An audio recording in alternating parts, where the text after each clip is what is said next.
Hello friends, it's Jordan and welcome back to my channel. Today I'm going to be giving you my second and last book haul of 2018. Well, not totally my last book haul because I will be doing my Christmas haul that I do every single year, which does encompass books, but like the only true other book haul I've done this year was like in June. This is now everything that I've bought since June. Let's get into it. I don't think I have that many here. Let me count. Six. I have 6 books. Like a book a month. So it's not really that bad at all. Is there an order here? Should I go in order? Let me see if I can remember what that was. So the first book that I have purchased in this book haul was All Your Perfects by Colleen Hoover.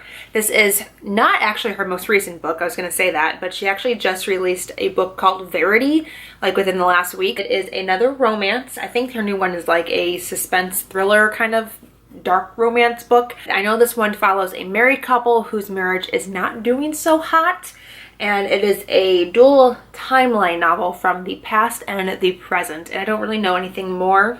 Basically, I'm gonna cry a lot.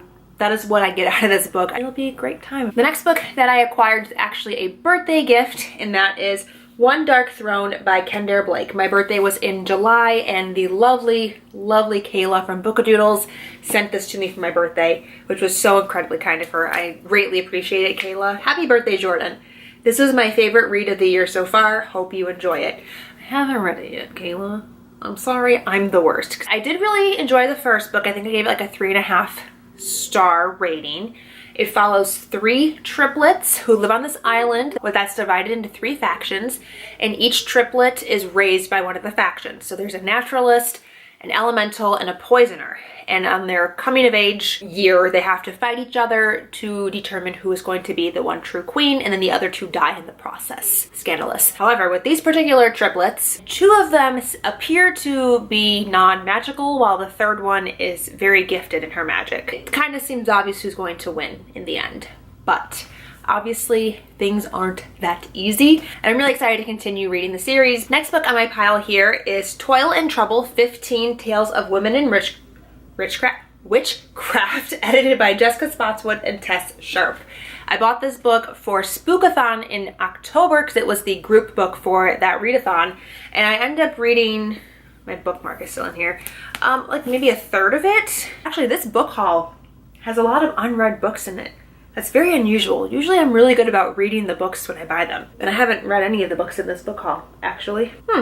Would you look at that? This is a anthology about 15 women in witchcraft, and they vary from historical stories to contemporary stories to fantastical stories. There's a lot of like variety in here. From what I've read so far, I have quite enjoyed it, but I'm planning to pick it up again next October and finish it around Halloween next year. Next book on my list was another gift from a very, very lovely friend, and that is Kingdom of Ash by Sarah J. Maas. This is the first time I've held up this book in a video, and this is a really heavy book. This is the 7th and final book in Throne of Glass, which is crazy. This is the end. Like, this is the last book I'm ever gonna read about these characters unless she one day decides to grace us with more. There's my future husband. Forget about Aelin.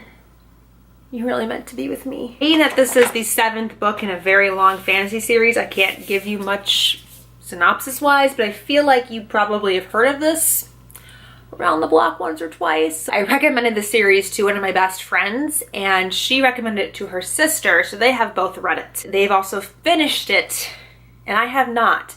And there was one night where we were drinking a lot of wine and talking about it, and they proceeded to yell at me aggressively that I have not yet read this book because I couldn't afford to purchase it. So her sister very drunkenly and very graciously sent me money to buy this book. I don't even know if she remembered doing that. I super appreciate that, Nicole. I don't know if you're watching this. I know you watch some of my videos, but if you're watching this, thank you, Nicole. I really appreciate it. I can't even begin to explain how much that means to me, and I'm going to read it very, very soon. Rip my heart out. And I know for a fact because they both told me that it was going to rip my heart out. And the next book that I have here is Girls of Paper and Fire by Natasha Nagan. This is a book that I purchased with the intention to read it during the Fall into Fantasy readathon, but that readathon was such a fail, an epic flop, that I did not get to it during that readathon, but I am still interested in reading it, so I'm hoping to get to it very soon. It was highly recommended by Lala from Books and Lala, who does not read fantasy.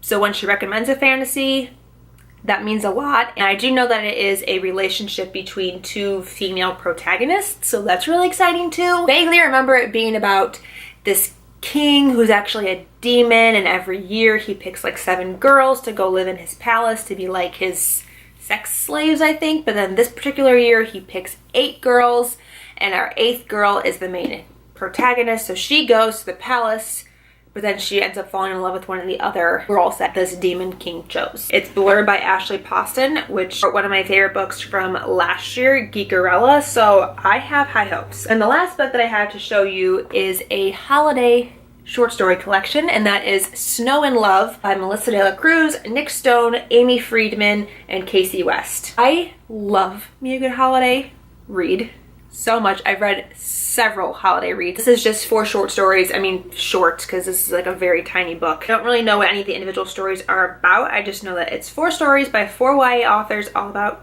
Christmas and holidays and the winter time. So these are the 6 books that I've acquired in the second half of the year. I'd love to know if you've read any of these, what you thought of them. Tell me in the comments down below. Thank you guys so much for watching. Until next time, I'll talk to you very soon. Bye!